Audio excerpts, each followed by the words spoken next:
ICC পূর্ণ সদস্য দলগুলোর মধ্যে টি-20 ক্রিকেটে কোন দলের কোন ক্রিকেটার সবচেয়ে দ্রুত টি-20 সেঞ্চুরি করেছেন চলুন দেখে নেওয়া যাক। দক্ষিণ আফ্রিকার সবচেয়ে দ্রুত টি-20 সেঞ্চুরিয়ান ডেভিড মিলার, যিনি 35 বলে সেঞ্চুরি করেছেন এই সংস্করণে। ভারতের সবচেয়ে দ্রুতগতির টি-20 সেঞ্চুরিয়ান রোহিত শর্মা, যিনি 35 বলে সেঞ্চুরি করেছিলেন। অস্ট্রেলিয়ার সবচেয়ে দ্রুতগতির সেঞ্চুরিয়ান টিম ডেভিড, যিনি 37 বলে সেঞ্চুরি করেছিলেন। ওয়েস্ট ইন্ডিজের সবচেয়ে দ্রুতগতির সেঞ্চুরিয়ান জনসন চার্লস, যিনি 39 বলে সেঞ্চুরি করেছেন টি-20 ক্রিকেটে। ইংল্যান্ডের সবচেয়ে দ্রুতগতির টি-20 সেঞ্চুরিয়ান লিয়াম লিভিংস্টোন, যিনি 42 বলে সেঞ্চুরি করেছেন টি-20 সংস্করণে।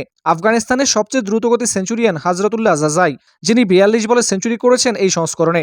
শ্রীলঙ্কার সবচেয়ে দ্রুতগতির টি-20 সেঞ্চুরিয়ান কুশাল পেরেরা, যিনি 44 বলে সেঞ্চুরি করেছেন টি-20 ক্রিকেটে। পাকিস্তানের সবচেয়ে দ্রুতগতির টি-20 সেঞ্চুরিয়ান হাসান নওয়াজ, যিনি 44 বলে সেঞ্চুরি করেছেন এই সংস্করণে। নিউজিল্যান্ডের সবচেয়ে দ্রুতগতির সেঞ্চুরিয়ান গ্লেন ফিলিপস, 46 বলে সেঞ্চুরি করেছেন ফিলিপস। আয়ারল্যান্ডের সবচেয়ে দ্রুতগতির সেঞ্চুরিয়ান কেভিন ওব্রাইন, যিনি টি-20 ক্রিকেটে 53 বলে সেঞ্চুরি করেছেন। এবং বাংলাদেশের হয়ে টি-20 ক্রিকেটের সবচেয়ে দ্রুতগতির সেঞ্চুরিয়ান পারভেজ হোসেন ইমন, যিনি 53 বলে সেঞ্চুরি করেছেন টি-20 সংস্করণে।